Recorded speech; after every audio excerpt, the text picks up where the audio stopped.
తాకట్టులో ఉన్న బంగారానికి తక్షణ విముక్తి. ఈ రోజు మార్కెట్ రేట్ క్యాష్ మీ చేతిలో. శివ గోల్డ్ కంపెనీ, మీ నమ్మకానికి మా హామీ. నమస్తే అమ్మా. నమస్తే అమ్మా. తొలి ఏకాదశి వచ్చేస్తోంది కదా. అవునమ్మా. మరి ఈ రోజు ప్రత్యేకత గురించి, మేమంతా పాటించవలసిన నియమాలు, తీసుకోవాల్సిన జాగ్రత్తలు ఒక్కసారి గుర్తు చేద్దాం. తొలి ఏకాదశి అదేమిటి, చైత్రమాసం కదా మనకి మొదటిది. దీన్ని తొలి ఏకాదశి ఎందుకంటారు? మరి ఇప్పటికి ఎన్ని అయినాయి కదా, అంతే. 3 నెలలు అయిపోయినాయి. చైత్రం, వైశాఖం, జ్యేష్టం. 3 నెలల్లో 3 రెళ్ళు 6 ఏకాదశులు అయినాయి. ఈ ఏకాదశిని తొలి ఏకాదశిని ఎందుకంటాం? ఎందుకంటామంటే చాతుర్మాస్యంలో మొదటిది. పండగలు మొదలయ్యేది ఇప్పుడే. శ్రీరామనవమి తర్వాత మళ్ళీ మనకు పండగలు ఏమన్నా వచ్చాయా? లేవు కదా. పండగలు మొదలవుతూ ఉన్నాయి. తర్వాత ఇది దక్షిణాయన పుణ్యకాలంతో సంబంధం కలిగి ఉంటుంది. దక్షిణాయన పుణ్యకాలం వచ్చిన తర్వాత వచ్చేటటువంటి ఏకాదశి మొదటిది. ఇక్కడి నుంచి ఈ తొలి ఇది ఎప్పుడు? ఆషాఢ శుద్ధ ఏకాదశి. ఈ రోజున కాలస్వరూపుడైనటువంటి పరమాత్మ శ్రీమన్నారాయణుడు యోగ నిద్రలో ప్రవేశిస్తాడు.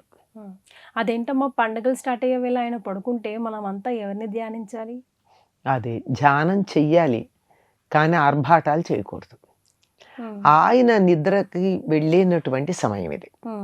ఆయన నిద్ర ఏ నిద్ర అని చెప్పాను? మనలాగా తమోగుణమయమైన నిద్ర కాదు కదా, యోగ నిద్ర. యోగ నిద్ర ఎందుకు అంటే సంవత్సరంలో 12 నెలలు ఉంటాయి మనకి. 12 నెలల్లో ఒక్కొక్క నెలకి 2 పక్షాలు చొప్పున 24 పక్షాలు ఉంటాయి. రోజులో ఎన్ని గంటలు ఉంటాయి? 24 గంటలు ఉంటాయి. మనకి ఒక సంవత్సరం అయితే దేవతలకు ఒక రోజు అవుతుంది. మనకి 24 గంటలు ఉన్నట్టే వాళ్ళకు కూడా సంవత్సరంలో 24 పక్షాలు, 24 గంటలు. రాత్రి ఎంతసేపు పడుకోవాలి? 8 గంటలు. 8 గంటలు పడుకోవాలి అంటే 8 పక్షాలు అంటే 4 నెలలు. ఈ 4 నెలలు చాతుర్మాస్యంగా పరిగణించటం జరుగుతుంది. సరిపోయిందా లెక్క? ఈ ఆ తర్వాత వచ్చేటటువంటి ఉత్థాన ఏకాదశి వస్తుంది కదా కార్తీక మాసంలో. అప్పుడు ఆయన నిద్ర లేవడం, ఆ కార్యక్రమాలు అవి మొదలవుతాయి. ఆ తర్వాత ఉత్తరాయణం రావడం జరుగుతుంది. కనుక ఈ తొలి ఏకాదశి నాడు యోగ నిద్ర ముద్రితుడవుతాడు గనక యతులు, సన్యాసులు మొదలైనటువంటి వారు ఈ 4 నెలలు ఎక్కడికి కదలకుండా ఒక చోట ఉంటారు. చాతుర్మాస్య దీక్ష అంటారు. అంటే 4 నెలల పాటు తీసుకునేటటువంటి దీక్ష. మామూలుగా అయినట్టయితే వాళ్ళు ఎక్కువ కాలం ఒక చోట ఉండకూడదు కదా. యతులు సంచారం చేస్తూనే ఉండాలి.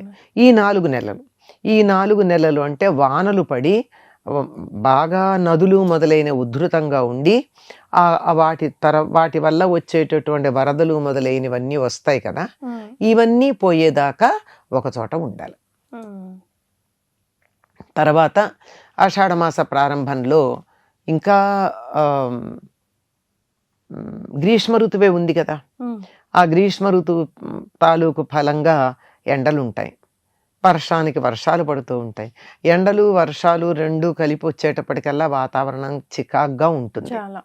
అంచేత అది సరైనటువంటి కాలం కాదు ఎక్కడికి ప్రయాణాలు చేయడానికి. కానీ ఏ ఏకాదశికి సంవత్సరంలో చేసినా చేయకపోయినా కంపల్సరీ ఈ ఏకాదశికి మాత్రం లంకనం కానివ్వండి, ఉపవాస దీక్ష మాత్రం ఖచ్చితంగా చేస్తారు, తప్పనిసరిగా చేస్తారమ్మా. ఎందుకంటే దక్షిణాయనం కూడా వచ్చేస్తుంది అప్పటికి. కనుక ఇది ఆయన యోగ నిద్రలోకి వెడుతున్నాడు అనేటప్పటికీ అందరం కూడా ఆయనకి నిద్ర పోవడానికి తగిన వాతావరణం కల్పించేటటువంటి పరిస్థితి అన్నమాట.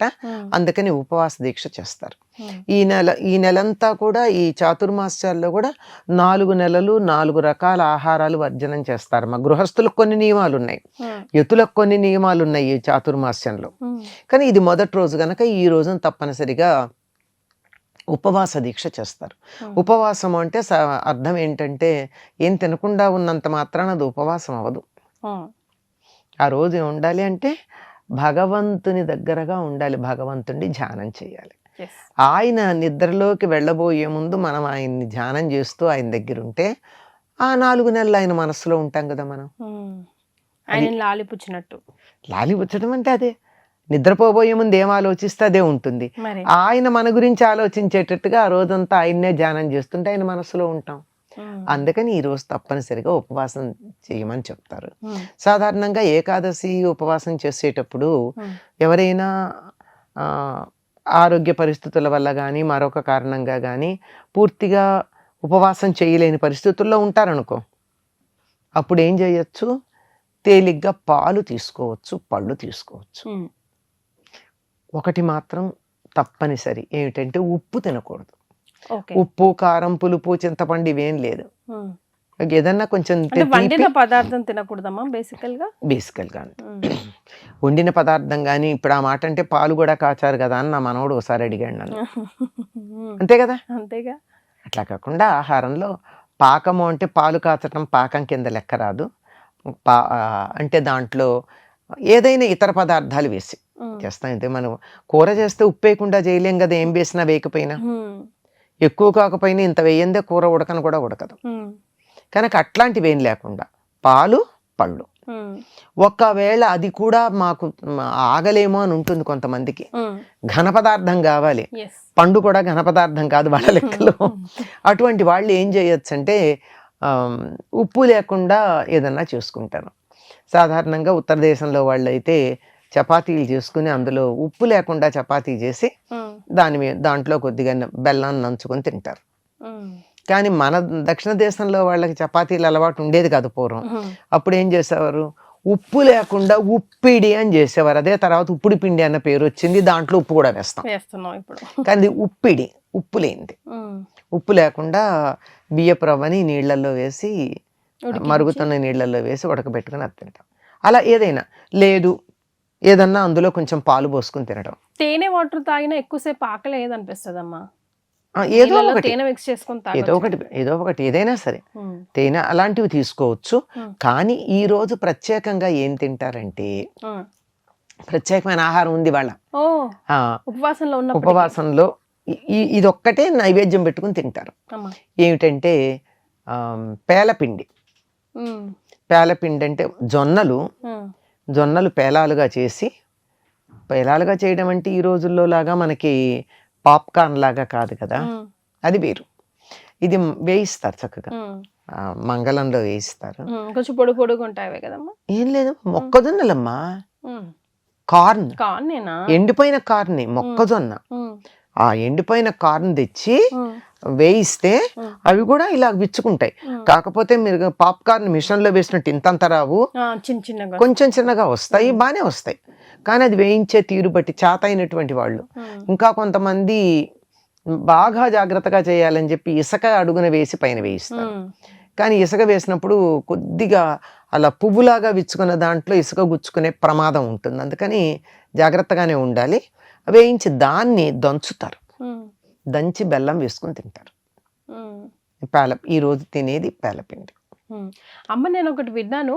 అంటే ఈ జనరల్ గా కొంతమంది ఏం చేస్తారంటే ఆకలి వేసేస్తుంది స్నానం చేస్తే ఇప్పుడే అని చెప్పి సాయంకాలం చుక్క వచ్చిన తర్వాతే మనం స్నానం చేసి అప్పుడు కానీ ఏదైనా తిందాంలే అని ప్లాన్ చేసుకుంటూ ఉంటారు. కానీ వన్స్ మనం స్నానం ఆచరించాము అని అంటే ఆ రోజు సాయంకాలం ఉపవాస దీక్ష విరమించినట్టే అంట కదా, అవునా? అట్లా ఏం లేదమ్మా, కానీ పొద్దున్నుంచే చేయకపోవడం తప్పు. అచ్చా, స్నానం చేస్తూ ఉపవాస దీక్ష విరమించినట్టేం కాదు. ఇప్పుడు పొద్దునే స్నానం చేయాలి. నిజానికి ఉపవాసం అంటే ఆ రోజు మొత్తం దైవధ్యానంలో ఉండాలి అంటే స్నానం చేసి కదా చేస్తాం, చెయ్యాలి. కానీ ఈ లోపల ఏదన్నా కార్యక్రమాలు ఉన్నాయనుకో, కాలకృత్యాలు, అవి చేసినప్పుడు స్నానం చేస్తాం కదా.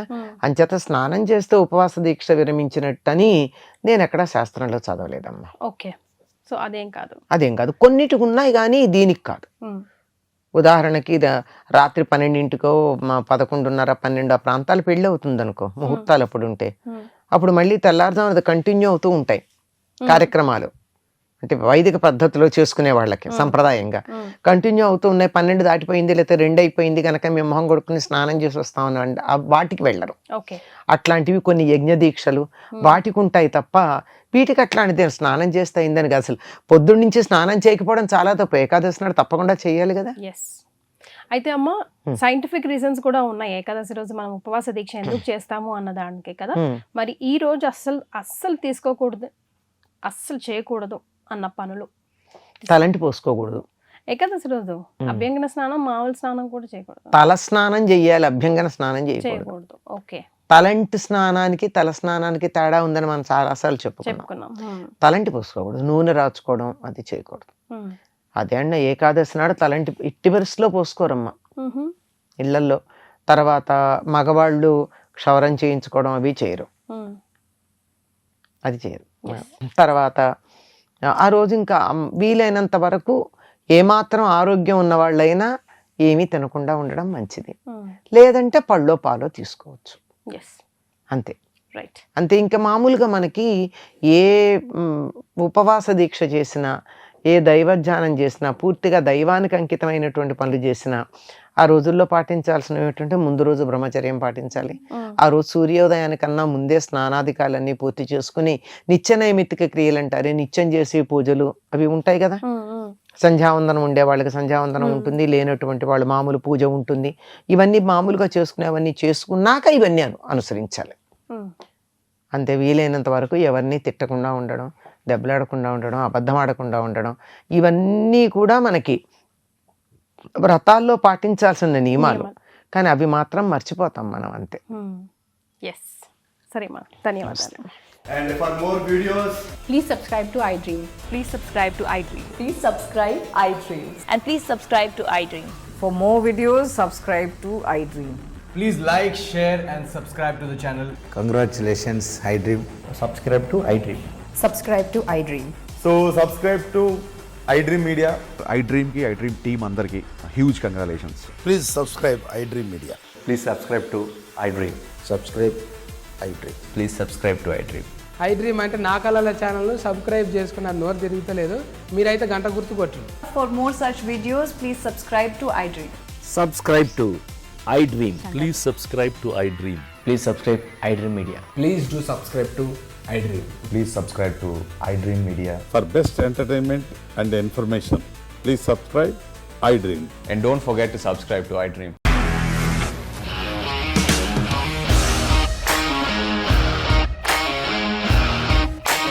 ఇండస్ట్రీలో కమిట్మెంట్ ఇష్యూస్ వస్తే నీకు కూడా వచ్చినట్టు మార్నింగ్ తీసుకెళ్ళారంటే కొట్టి పడేశారు.